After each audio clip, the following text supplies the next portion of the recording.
Hi friends, welcome to மண்வாசம் channel. இன்றைக்கி பார்த்தீங்கன்னா ஒரு ஹெல்த்தியான இட்லி ரெசிபி தாங்க பார்க்க போகிறோம். இப்போ பார்த்தீங்கன்னா நான் வெள்ளை சோளத்தை வச்சு நான் இட்லி செய்ய போகிறேன். அது எப்படி செய்யலாம் பார்க்கலாங்க. இப்போ நான் ஒரு 3 கிளாஸ் வெள்ளை சோளம் எடுத்துக்கிறேன்.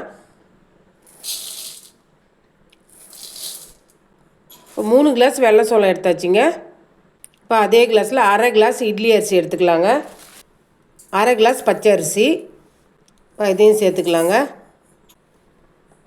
இப்போ பார்த்திங்கன்னா 1 கிளாஸ் வெள்ளை உளுந்து எடுத்துக்கணுங்க. அதையும் இதில் சேர்த்துக்கலாம். அது கூடவே பார்த்திங்கன்னா 1 டேபிள் ஸ்பூன் துவரம்பருப்பு, 1 டேபிள் ஸ்பூன் கடலைப்பருப்பு, 1 டேபிள் ஸ்பூன் அளவுக்கு வெந்தயம் சேர்த்துக்கலாங்க. இப்போ ஏன் பருப்புலாம் சேர்க்குறேன்னு போது நல்லா ப்ரோட்டீனாக நமக்கு இட்லி கிடைக்கணும், அதுக்கோசம் நம்ம பருப்புலாம் சேர்த்துக்கிறோங்க.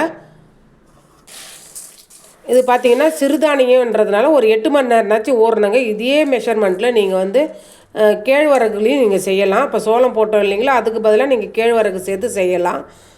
அதையும் நீங்கள் 8 மணி நேரம் ஊற வைக்கணுங்க. இது நல்லா கழுவி எடுத்துன்னு வந்துடலாம்.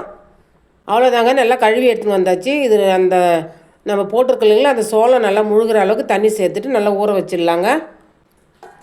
இது அப்படியே ஊறட்டங்க.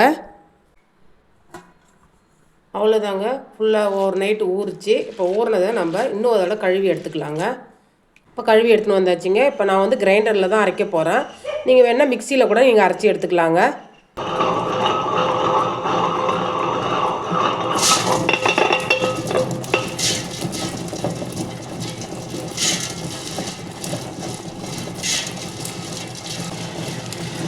இப்போ கிரைண்டரில் அரைக்கும் போது நமக்கு இட்லி மாவு நல்லா கெட்டியாக கிடைக்கும். மிக்சியில் அரைக்கும் போது கொஞ்சம் தண்ணியாக இருக்குங்க. அவ்வளோதாங்க, மாவு இந்த அளவுக்கு மஞ்சள் போதும், நம்ம எடுத்துடலாம்.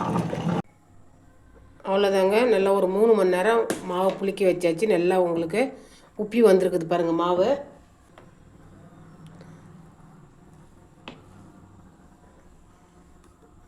மாவும் நல்லா கெட்டிப்பட்டு இருக்குது பாருங்கள். இதை அப்படியே நம்ம இட்லி ஊற்றி வேண்டிக்கிறது தான். இப்போ இட்லிக்குன்றதுனால இவ்வளோ கெட்டியாக அரைச்சி வச்சுருக்குங்க. இப்போ நீங்கள் தோசை ஊற்றுறீங்கன்னா கொஞ்சமாக தண்ணி சேர்த்து நீங்கள் கரைச்சிட்டு அதுக்கப்புறமேல நீங்கள் தோசை ஊற்றலாங்க. இப்போ தண்ணி சூடாக இருக்குதுங்க. இட்லி பாத்திரத்தில் நம்ம இட்லி தட்டை அதில் எடுத்து வச்சுக்கலாம். அவ்வளோதாங்க, இப்போ மூடி போட்டு வேக வச்சிடலாங்க. நார்மலாக எப்பயும் இட்லி வேகிற மாதிரி தான் இது வேகட்டுங்க. அவ்வளோதாங்க, இட்லி நல்லா வெந்துடுது. இப்போ கேஸ் ஆஃப் பண்ணிடலாங்க.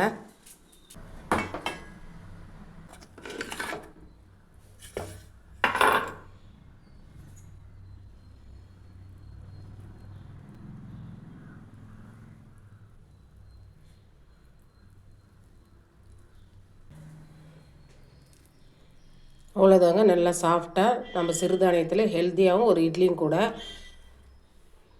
இந்த இட்லிக்கு பார்த்திங்கன்னா தக்காளி சட்னி, மீன் குழம்பு கூட செம்மையாக இருக்குங்க இந்த சோளோடைய இட்லி.